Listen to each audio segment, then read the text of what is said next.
Quando se ouve sobre sustentabilidade e ESG, a maioria ainda lembra principalmente da questão ambiental. Não é para menos. Foi como se percebeu primeiro que o planeta está em crise. Por consequência, é nesse problema que governos e empresas concentram seus esforços para gerar impacto positivo. A não ser a área da saúde, que já teve seus maiores problemas ambientais solucionados legalmente, como os resíduos, e agora consegue evoluir no pilar em que está intrinsecamente sustentada, a sociedade, inclusive com um diferencial na governança. Vamos conhecer bem esse bom exemplo com a Soraya Capelli, CEO da Zentis Medical. Ainda existe muito o papel do gestor, do CEO, entendendo o ESG como quanto eu vou ganhar mais de resultado, quanto isso vai significar mais de crescimento dentro da minha estrutura, quanto minha margem vai melhorar se eu tiver o pilar do ESG desenvolvido. E ESG não é sobre o quanto você vai crescer ou quanto isso vai impactar efetivamente o seu resultado, porque de alguma forma isso vai acontecer, mas é o quanto de resultado eu gero hoje tem impacto positivo. E discutir o que ainda falta para o setor no mundo com o Bruno Porto, sócio da PwC Consultoria. E com transparência, você tem de fato que praticar o que você se predispõe a mudar. E com essa prática, a gente vê no setor de saúde o social muito forte. O setor de saúde ele é muito sobre acesso, ele é sobre determinantes sociais. Nos ODS da ONU, você tem saúde mental como um pilar. O mundo viveu uma crise de burnout, saúde mental, como nunca foi visto. E mais, saber se está dando certo o posicionamento do setor com a Marcela Ungaretti, head de ESG da XP Investimentos. Cada vez mais tem se tornado muito difícil dissociar as coisas, porque de fato, às vezes é a implementação de alguma iniciativa por conta da pandemia, por conta de uma falta de potencial fornecimento que certa iniciativa foi adotada, e quando se vê, além disso ser melhor, isso diminui custo, isso melhora o resultado da empresa, mas isso também faz bem para a sociedade. Então, você fala, qual que é o driver da decisão? É a combinação, de fato, dessas várias coisas, né? E isso tem se refletido no resultado das companhias. Esse é o momento do Foco ESG. Obrigado por ter escolhido o Foco ESG como a sua fonte de informação para esse tema, que é dos mais importantes na nossa atualidade. Aqui no estúdio já estão comigo a Soraya Capelli, que é CEO da Zentis Medical. Bem-vinda! Obrigada, prazer estar com vocês. Aqui comigo também, Bruno Porto, que é sócio da PwC Consultoria. Bem-vindo! Obrigado, Pablo. Ótimo estar com vocês todos aqui hoje. E conectada com a gente está a Marcela Ungaretti, que é Head de Research ESG na XP. Marcela, bem-vinda. Boa noite a todos, muito obrigada pelo convite, prazer estar aqui. Vamos começar o nosso papo sempre situando quem está nos ouvindo, nos vendo, que é importante, né? Sobre essa área da saúde. E eu quero não começar lá quando o ESG passou a ser discutido há uns 30, 20 anos, mas uma outra fase bastante importante e mais recente, o pré-pandemia. E aí vocês vão entender por quê que colocamos esse fato histórico importante que aconteceu em meio a essa conversa. Como as empresas médicas, né, de serviços, as farmacêuticas, os hospitais, as clínicas, lidavam com o ESG antes dela, Bruno? Pablo, acho que ESG como termo já existe há algum tempo e as empresas, obviamente, já tinham, a gente sabe que já tinham relatórios de sustentabilidade, já tinham relatórios de impacto social também, já há muito tempo. Essas ações eram descentralizadas, não tinham a conexão, talvez, com a própria cultura e com a própria estratégia das empresas, e não tinha, talvez antes da pandemia, uma pressão muito grande de stakeholders, como o mercado de capitais, a própria sociedade, ela não pressionava de volta as empresas privadas para que elas, né, cumprissem essa função de confiança que lhes é depositada. Então, acho que existiam ações, elas eram talvez um pouco descoordenadas, a governança também não era bem estabelecida para se lidar com isso, e aí passamos por esse momento. e já vem de algum tempo de se organizar tudo isso nesse pacote de ações que, digamos, que trazem o bem, né, o bem para o ambiente, o bem para a sociedade, de forma organizada. E começou-se um movimento muito grande de impactar a estratégia das empresas, a própria cultura e a missão. Então, a gente vê hoje muitos negócios mudando a forma de se atuar para abarcar, juntar tudo isso em algo que, de fato, é coordenado e que tem impacto, né? Então, a gente começa a ver impactos do ponto de vista ambiental com métricas, do ponto de vista social também, e temas super relevantes para a sociedade dessa forma. Então, acho que o pré-pandemia tinha dessa forma, e com a pandemia, durante e agora no pós, a gente já vê uma mudança muito grande nesse tema. Vou provocar um pouquinho mais com a Marcela agora. Antes da pandemia, a gente tinha que tipos de programa, hein? Por exemplo, de um controle de resíduos, uma destinação correta, que geralmente toda empresa tem, né? Até um supermercado tem hoje em dia. E também alguns programas sociais ali, né? Alguma atenção à sua equipe médica, por exemplo. Era tão básico assim, Marcela?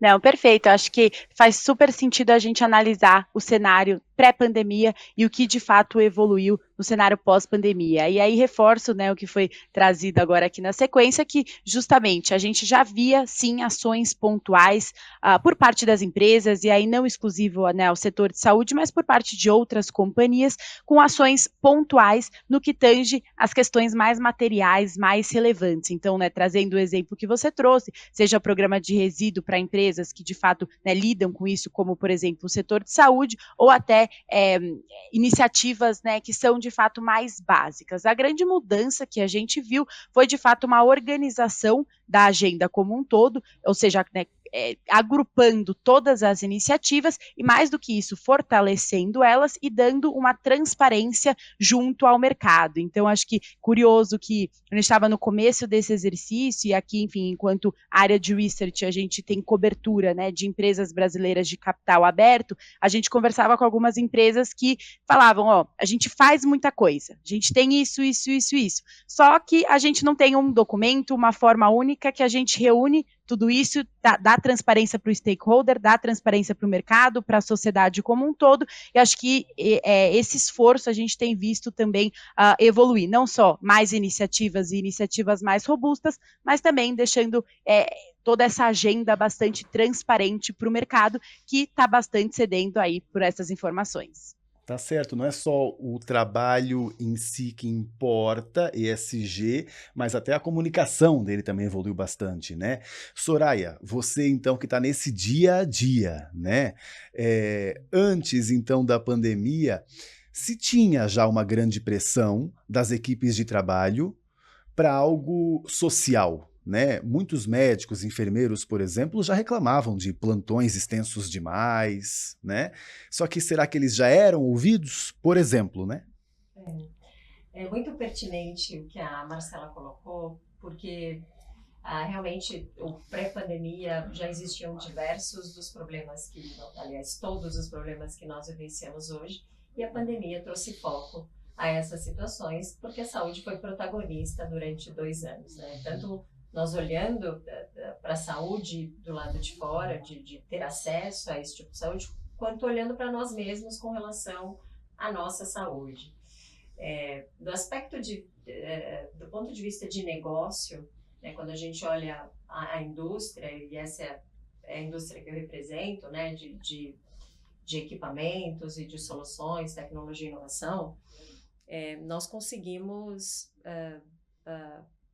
olhar, durante esse período de 2 anos de pandemia, a importância de comunicar e deixar transparente para o mercado o que nós somos além de tecnologia e inovação.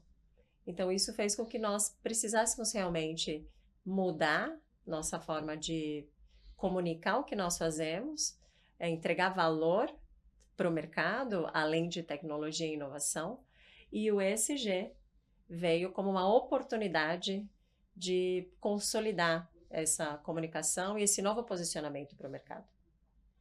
Bruno, por que agora então a pandemia em si dizem que acelerou o ESG na área da saúde?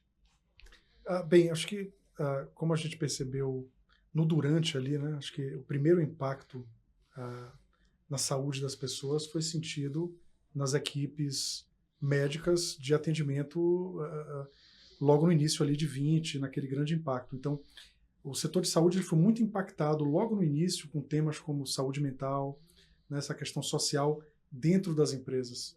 Então, os hospitais, obviamente, começaram a olhar para esse tema de uma forma muito mais intensa e precisaram se organizar para garantir a saúde dos seus próprios colaboradores naquele momento de crítico, né? E aí você começa a expandir isso também para outras agendas. A gente percebe um foco também em diversidade e inclusão, e é uma onda, né? Eu acho que, como Soraya mencionou, a gente vê que as empresas começaram a pensar nisso, se organizar, fazer reportar isso para o mercado. Isso vai vir, seja no mercado de capitais, pela CVM, criando formas de se colocar esse mercado até com métricas, na SEC nos Estados Unidos também, que vai impor formas de se reportar isso aí para frente. E essa pressão virá, seja pela sociedade, seja por questões regulatórias. E no setor de saúde, o que a gente percebeu foi isso. A pandemia trouxe essa urgência de se olhar para a saúde mental das pessoas, tomar cuidado com a comunidade. Telemedicina foi regulamentada e há estudos também que demonstram que com telemedicina você tem uma redução de custo de transporte, dá mais acesso para as pessoas que não precisam se deslocar para os lugares. Então, com todos esses movimentos acontecendo, a indústria de equipamentos médicos olhando para novas formas de descarte, reutilização, isso tudo reduz custo. Então, para um hospital, se você tem uma opção de reutilizar alguma coisa, entra na linha ali de redução de custo. Isso é super relevante no momento atual. Perfeito. Então, tudo isso conectado, acho que o setor de saúde ele começa a perceber que essas ações, além de você demonstrar que isso faz bem para a sociedade, para as pessoas, começa a trazer também uma visão de que você pode sim ter redução de custo com telemedicina, redução de custo com equipamento médico e novas formas de se reutilizar. E tudo isso, de novo, muda muito. Diversidade e inclusão, sistema social de comunidades. Acho que a lista aqui é grande e o movimento é crescente, né? Então, o setor de saúde tem aplicado isso no dia a dia. Alguns exemplos aí, né, Bruno? Acho que a Soraya pode dar mais um ou outro, inclusive, porque na sua empresa médica e durante a pandemia foi quando você começou a implementar com um compromisso mesmo o ESG, né? Você estudou ele e pensou, quero fazer na minha empresa, quero inclusive ter isso como um diferencial, né, para os meus clientes, investidores e colaboradores. Como é que foi esse trabalho? Em 2020, nós trabalhamos com tecnologia e inovação, então são produtos com valor agregado mais alto no mercado, então o cliente tem um pouco mais de dificuldade pela pressão de custos de acesso a esse tipo de tecnologia, então existe um trabalho que a gente precisa fazer técnico muito forte.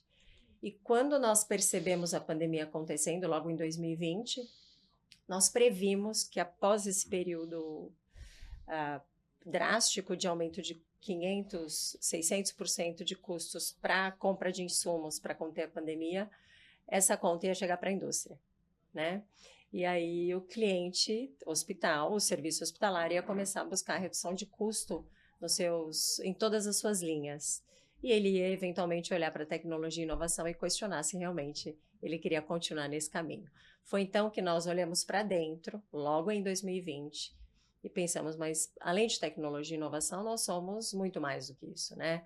Somos uma empresa jovem, dinâmica, que cria modelos de negócios que sejam acessíveis a esses clientes terem acesso à tecnologia e inovação. Nós temos um time qualificado, nós temos ações sociais que são realizadas dentro da estrutura, nós temos transparência e ética dentro da nossa organização, só que nós não comunicamos isso aos nossos clientes, nós não comunicamos isso ao nosso mercado. Então, ele não conhece essa parte importante da nossa companhia. E uma forma que nós criamos de começar a criar esse processo foi, primeiro, buscando uma certificação formal que trouxesse transparência, norte e indicadores. Então, a Zentis hoje é a primeira distribuidora médica hospitalar do Brasil que tem a certificação B. Nós somos uma empresa B Corp. Nos orgulhamos de ter essa certificação, porque além de sermos e termos ações B, existe uma instituição externa que valida tudo que a gente tem feito.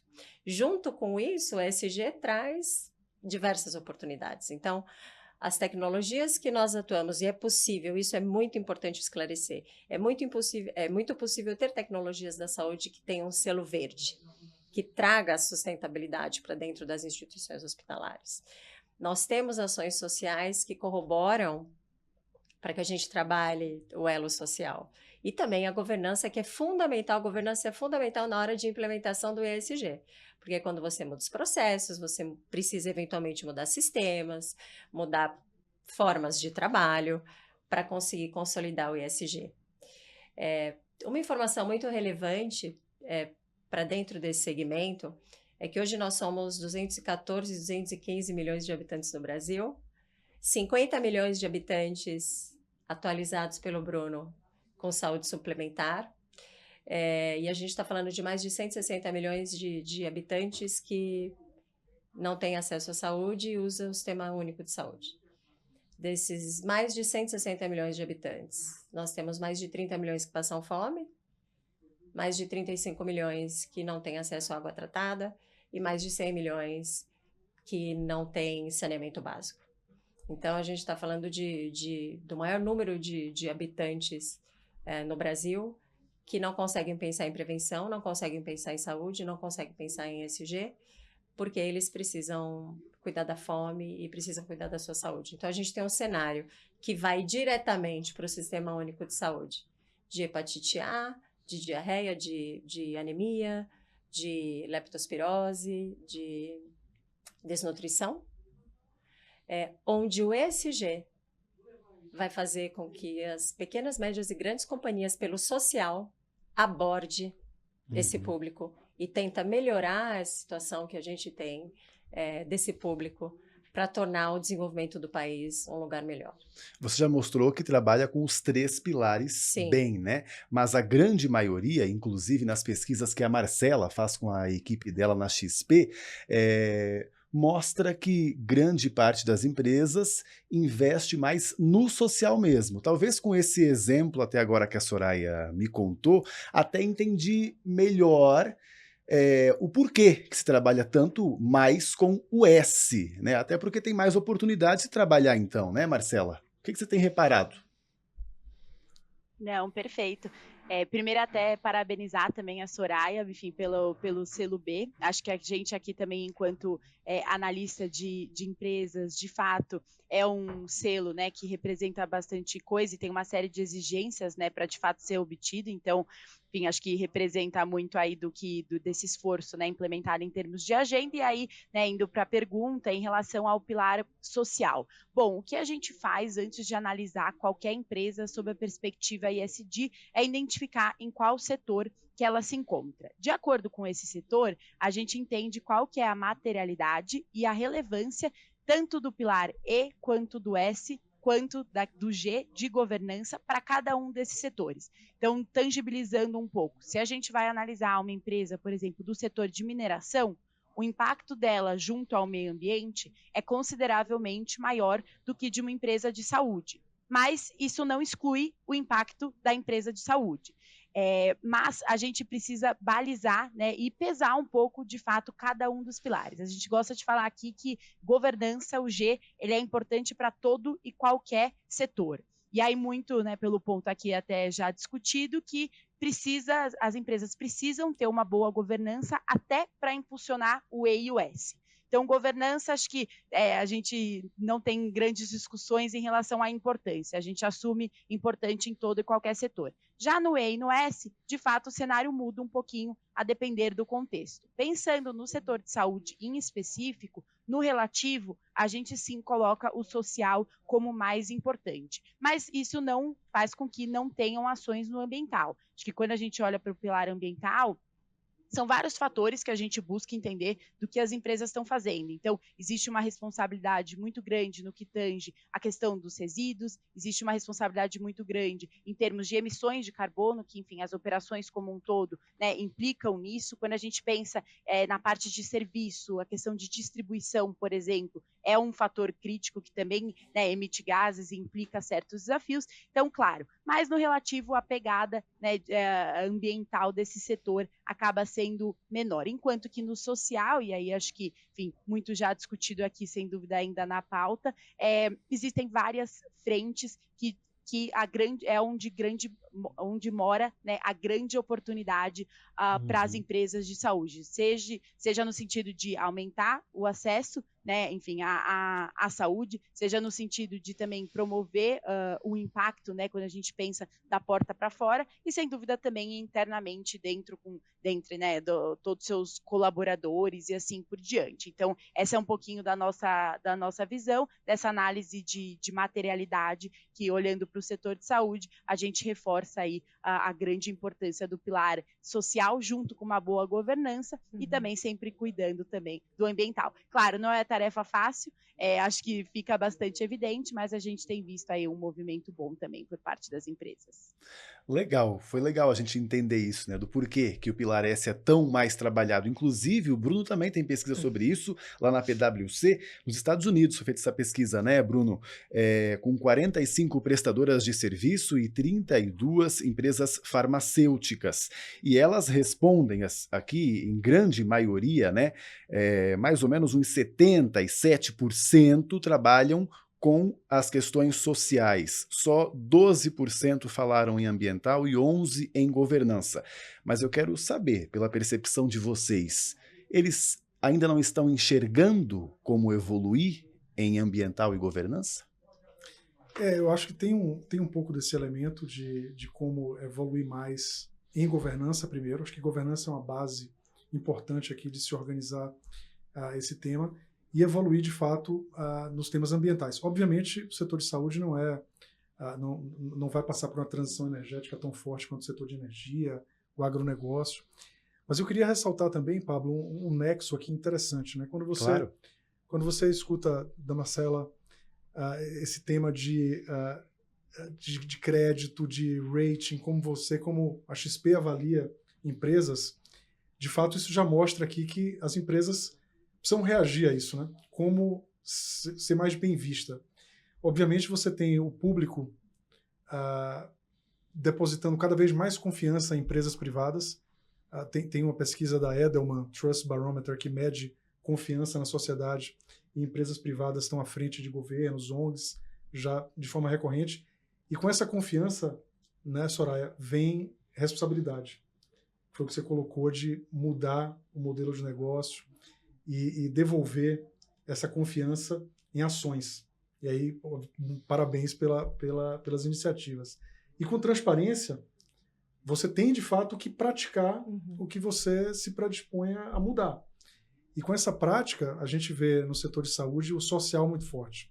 O setor de saúde ele é muito sobre acesso, ele é sobre determinantes sociais. Nos ODS da ONU, você tem saúde mental como um pilar. O mundo viveu uma crise de burnout, saúde mental, como nunca foi visto. Né? Eu tive num evento de uma associação de qualidade de vida ano passado, me falaram, nunca tivemos, 20 anos de evento, a gente teve X vezes mais pessoas aqui interessadas no tema do que no passado. Então, isso entrou na pauta. O social, como nunca, está na pauta. Então, espero que tenha um fortalecimento desse percentual. Mas o ambiental, eu acho que tem grandes oportunidades no setor de saúde para se buscar, muito nessa linha de equipamento médico. Obviamente, é um setor sensível. Você não pode reutilizar materiais médicos, o risco de contaminação, obviamente. Mas tem muita coisa que dá para ser reutilizado. O empacotamento, o transporte. Eu ouvi de um CEO outro dia que eles abriram mão agora de se utilizar isopor para fazer transporte de materiais mais sensíveis à temperatura. Mudou-se, e obviamente plástico também não vai ser usado. Então mudou-se para cartonados, materiais mais sustentáveis. Então esse movimento, eu acho que ainda vai entrar muito forte na indústria farmacêutica. Você tem um tema relevante aqui para ser discutido de descarte de medicamento, blisterização, né, desperdício de medicamento. Né, você compra um pacote que vem com 20 e você só vai precisar tomar 10. E aí, né? Como é que se muda isso? Nos Estados Unidos, você chega numa farmácia, sua dose ela é individualizada. Então, é uma questão regulatória importante, precisa ser discutida no Brasil. Então, muita coisa para se avançar no ambiental também, nessa questão de economia nesses temas. Mas eu acho, só achei interessante fazer esse nexo de como confiança, transparência, são palavras aqui que a gente escuta cada vez mais e as ações precisam ser reportadas. E acho que esse ciclo ele é saudável para o bem do mundo, enfim, das pessoas olhando para frente. Acho que é esse nexo que se retroalimenta, né?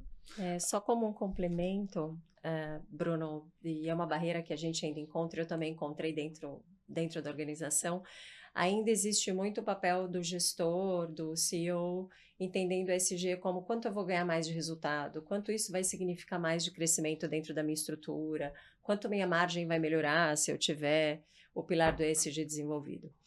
E ESG não é sobre o quanto você vai crescer ou quanto isso vai impactar efetivamente o seu resultado, porque de alguma forma isso vai acontecer, mas é o quanto de resultado eu gero hoje tem impacto positivo. Então, se eu gero pouco, se eu gero médio, se eu gero grandes resultados, quanto disso hoje, do resultado que eu produzo na minha organização, eu tenho impacto positivo. Então, essa precisa ser a linha de raciocínio e com a experiência que eu vivi dentro da minha organização, eu tenho um sócio que em muitas reuniões ele trouxe, mas se fizer isso, quanto a gente vai crescer, quanto vai ter de margem, como que isso vai impactar no resultado e a gente precisa encorajar que pessoas assim estejam nessas pautas, porque elas trazem reflexões que são importantes e elas se convertem ao modelo de ESG, e hoje ele é ESG no peito, né? Então, você conversar com ele é ESG no peito. Então, encorajar que gestores estejam, às vezes, incompatíveis em determinados conceitos, para que sejam colocados à mesa e as opiniões sejam discutidas. Não, vou dar um exemplo que encaixa muito bem nisso aí, nessa questão de curto prazo, longo prazo e a visão de saúde no contexto. Conversando com uma empresa muito grande do Brasil, não é do setor de saúde, mas basicamente eles sempre trataram a contratação da operadora do plano de saúde como um tema financeiro. Vou cotar todo ano, vou ver qual é a mais barata, troco e vamos para frente. Dependo exclusivamente também da operadora para trazer aquelas ações para os colaboradores, etc. Pois bem, a empresa foi desafiada ao seguinte: níveis de burnout aumentando, acidente de trabalho, as pessoas, essa crise de saúde mental mesmo que a gente passou, isso está acontecendo ainda. Perfeito. Ela foi desafiada a fazer o seguinte: eu preciso montar ações de prevenção e eu preciso entender quem são meus colaboradores. Como é que eu dou saúde melhor para os meus colaboradores, que não seja só aquela visão de que saúde só começa quando a pessoa aciona o plano de saúde, vai para o hospital ou compra uma caixinha de remédio. A gente precisa fazer prevenção. Então isso entrou na agenda da empresa para impactar colaboradores dentro de casa. Vai custar mais? Talvez. Mas depois, com mais qualidade de vida, com as pessoas. A economia vem na continuidade do negócio com pessoas mais felizes. Perfeito. E a gente percebe as operadoras no Brasil indo para esse movimento. Você não tem mais operadoras hoje no Brasil que olham o seguro de saúde como um tema exclusivamente financeiro. Todas elas estão se movimentando para trazer ações de prevenção. E, de novo, o nexo e um puxando o outro foi o que foi causando essa onda positiva e que força uma empresa como essa, que é tradicional, tem uma liderança, digamos assim, mais antiga, a migrar para um modelo de que não, eu preciso entregar isso para o meu colaborador primeiro, saúde mental, ODS 3, e depois eu tenho que pensar também, como é que eu faço isso para a minha comunidade mais imediata? Como é que eu expando isso e cumpro com transparência e respondo por essa confiança que me é depositada? Então essa pressão existe, de todos os lados, né? Financeiro, sociedade. Muito interessante. Por favor, Marcela, eu incluí você agora, inclusive, porque eu ia perguntar, inclusive, para a Soraya se ela já via resultado, até porque empresários que também nos ouvem querem saber, né? Tá, depois dessa conversa toda, e aí? A Soraya teve resultado, né, financeiro? Eles querem saber. Mas ela respondeu isso de maneira ainda melhor, com propósito, né? A gente já evoluiu nesse sentido mesmo, Marcela, e ela pode corroborar mesmo essa resposta, porque é uma estudiosa e uma analista de ESG das empresas. Não, perfeito. Acho que a gente sempre acaba conversando, né? Enfim, tentando entender, colocando em pauta o quanto que implementar uma agenda ESG, iniciativas ESG, se existe ou não uma correlação positiva com a obtenção de retorno, que acho que foi justamente o que a gente discutiu aqui. E, de fato, o mercado está bastante de olho nisso, os investidores também querem entender, né, o quanto que uma empresa investir nisso, de fato, alavanca os resultados olhando para frente, sim ou não. E até quando a gente, antes até de entrar um pouco nos resultados desse estudo, acho que sempre quando a gente conversa em termos de agenda financeira e agenda ESG, propósito e etc., acho que é muito difícil dissociar as duas coisas.